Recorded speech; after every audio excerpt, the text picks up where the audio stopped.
Hey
everybody, it's Will Kriske. We're going to talk today about scales.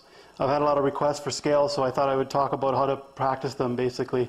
There's a million different scales, and I'll probably talk about how to apply different scales to different chords in another lesson, but for now we can use this, the basic methodology on all sorts of scales.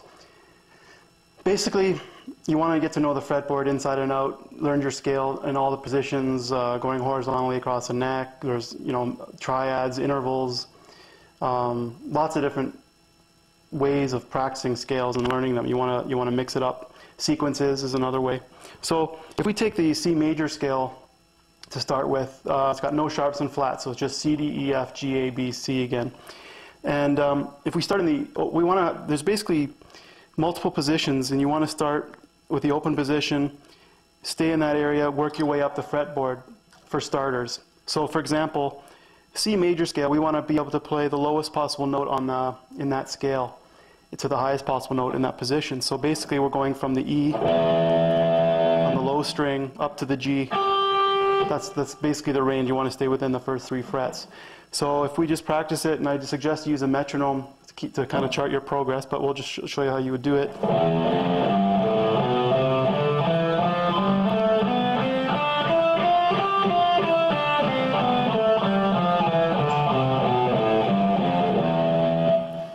Okay, so you would play those 8th notes, and you would basically build up your speed, and you want to make sure alternate picking, and you play them cleanly. You don't have to use distortion if you don't want, but make sure every note can be heard clearly. I'm going to show these on my website as well, so you can look at the music, the sheet music for that.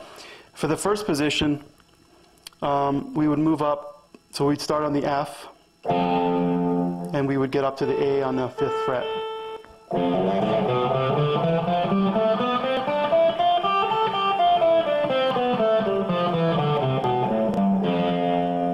Okay, and you do the same thing moving all the way up with the different positions.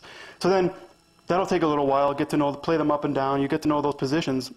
Then what you want to try to do, with each position you could work on a sequence. So that would mean a repeating idea.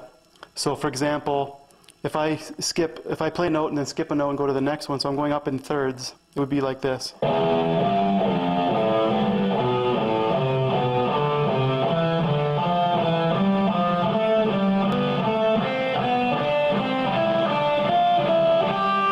Then you go down.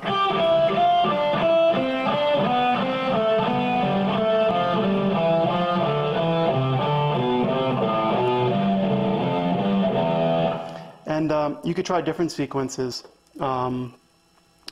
And you basically want to mix them up. You could go thirds like that. You could go fourths, fifths, sixths, sevenths if you want. Try all lots of different intervals. I'll show some of those on the website as well. The other thing you want to do typically is go horizontally across the neck. So that could be one string or 2 strings or more if you wanted to. So if we want to go horizontally across the high E string, we have to know the notes basically where there's no sharps or flats. So it'd be E. If you want to keep going.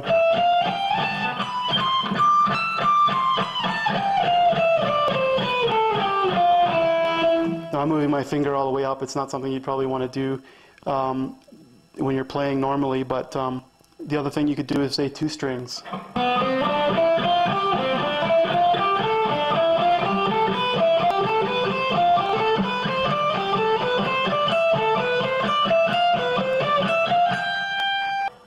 And you're going to want to go down on that one as well. So.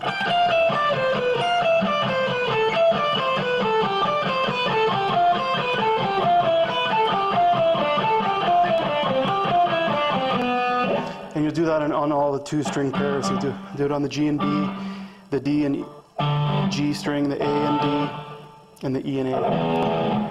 So you can do that up and down.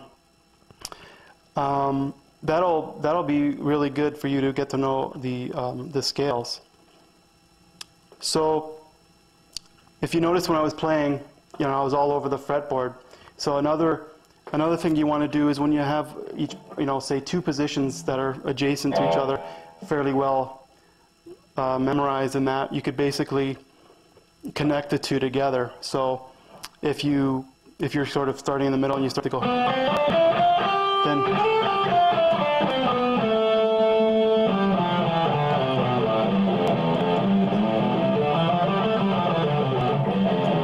so you're kind of moving back and forth between the 2 positions, and you do that all the way up and down the neck.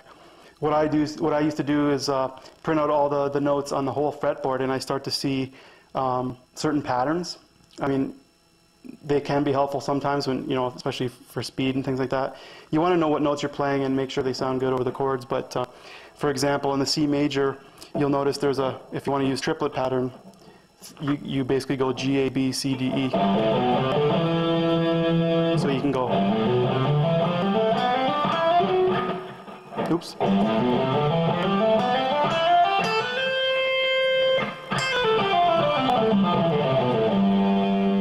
So you can do that. You can try.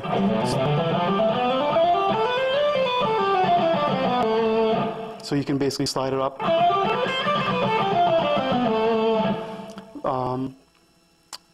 So that's quite a bit there that you can absorb and work on your scales that way.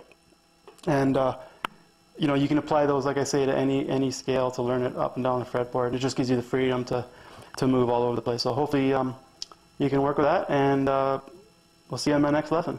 See you guys.